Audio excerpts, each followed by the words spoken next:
We are going to pick up on the Wind in the Willows on the open road. Okay, here we go. Oh, wait. Okay. Ratty said, Mole suddenly one bright summer morning, if you please, I want to ask you a favor. The rat was sitting on the riverbank and singing a little song he had just composed to himself. So he was very taken up with it and would not pay proper attention to Mole or anything else. Since early morning, he had been swimming in the river in company with his friends, the ducks. And when the ducks stood, when the ducks stood on their heads suddenly, as ducks will, he would dive and tickle their necks under where their chins would be if ducks had chins, till they were forced to come to the surface again in a hurry, sputtering and angry and shaking their feathers at him under the water. At last they implored him to go away and attend to his own affairs and leave them to theirs. So the rat went away and sat on the river bank in the sun and made up a song about them which he called Duck's Ditty. All along the backwater through the rushes tall, ducks are dabbling up, tails all. Duck tails, yellow feet a quiver, yellow bills all out of sight, busy in the river. Slushy green undergrowth where the roach swim. Here we go up our ladder, cool and full and dim. Everyone for what he likes. We like to be heads down, tails up, dabbling free. High in the blue above, swift whirl and call, we are down a dabbings upstairs and all. I don't know that I think so very much of that little song, Rat, observed the mole cautiously. He was no poet himself and didn't care who knew it, and he had a candid nature. Nor don't ducks neither, replied the rat cheerfully.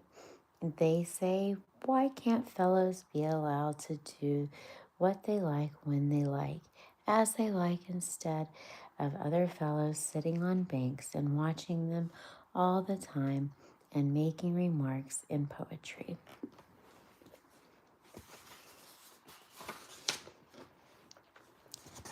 And the things about them, what nonsense it all is.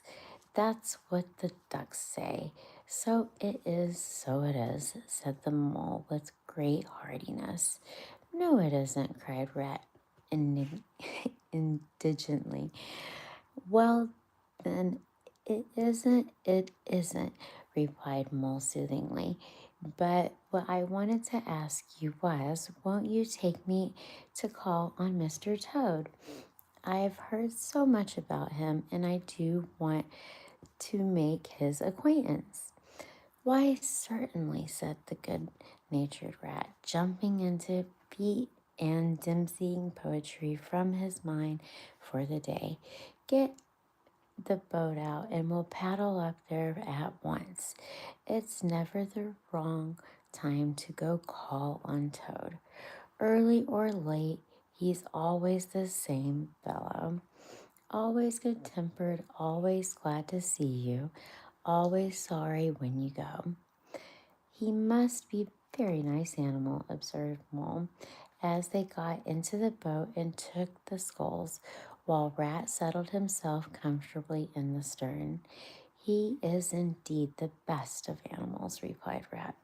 So simple, so good-natured, and so affectionate. Perhaps he's not clever, as we can't all be geniuses, and it may be that he both boastful and conceited, but he has got some great qualities, has Toad. Rounding the bend in the river, they came in sight of a handsome, dignified old house of mellowed red brick and well-kept lawns reaching down to the water's edge. "Here's Toad's Hall," said Rat, "and that's the creek on the left, where the notice board says, 'Private, no landing allowed,' leads to his boathouse where we'll have leave the boat. The stable's over there to the right. That's the banqueting hall. You're looking now very old, that is. Toad is rather rich, you know, and his and this is really one of the nicest houses in this part. Never would admit as much to Toad." They glided up the creek, and Mole slipped his sculls as they passed into the shadow of the large boathouse. Here they saw many handsome boats slung from across beams or holed up on slip, but none in the water, and the place had an unused and deserted air. The Rat looked around him. "I understand," he said. "Boating is played out. He's tired of it, and I'm done with it. I wonder what new fad he's taken up now. Come along and let's look him up.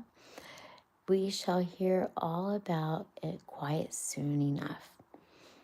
They disembarked and strolled across the gay flower-decked lawns in search of Toad, whom they presently happened upon resting in the wicker garden with a preoccupied expression on his face.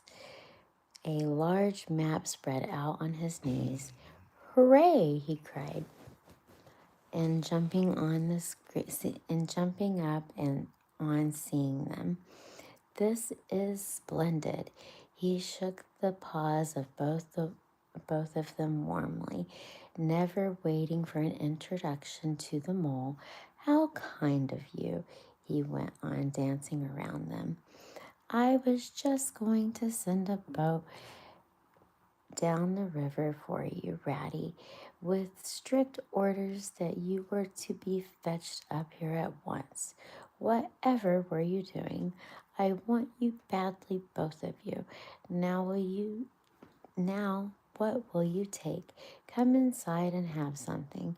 Don't you know how lucky it is you're turning up just now?" "Let's sit quiet a bit, Toady," said Rat, throwing himself into the easy chair, while Mole took another by the side of him and made some civil remark about Toad's delightful residence. "Finest house," thank you so much, Amari. "Finest house on the whole river," cried Toad boisterously, "or anywhere else for that matter," he could not help adding. Thanks for joining, you guys. Thanks, Amari Sanchez. Here the Rat nudged the Mole. Unfortunately, the Toad saw him do it and turned very red. There was a moment's painful silence. Then Toad burst out laughing. "All right, Ratty," he said. It's only my way, you know, and it's not such a very bad house, is it?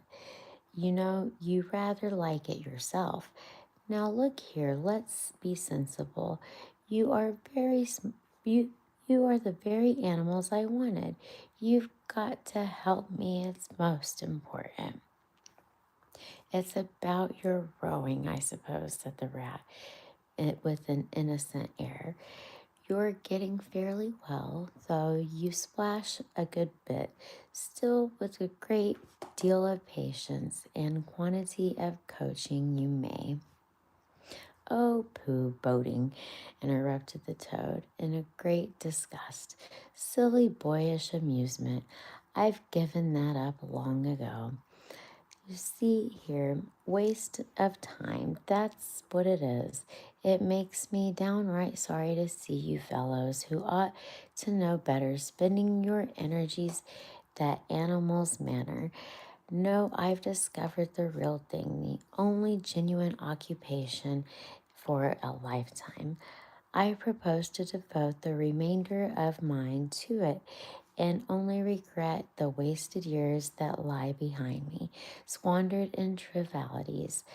Come with me, dear Ratty, and you admirable friend also. If you he will be very good, just as far as the stable yard, and you shall see what you shall see. He led the way to the stable yard, according to the rat following the most mistrustful expression, and there drawn out the coach house into the open. They saw a gypsy caravan shining with newness, painted in a canary yellow, picked out with a greenish and red wheels. There you are, cried Toad, stabbing the and expanding himself. There's the real life for you, embodied in that little can, the open road, the dusty highway, the heath, the common, the hedges of the rolling downs, villages, towns, and cities. Here today, up off somehow else tomorrow. Travel, change, interest, excitement, the whole world before you and the horizon that's always changing. All right, you guys, I've got a sleeping fellow. Until tomorrow, we will pick right back up here. Keep it crispy. Good night.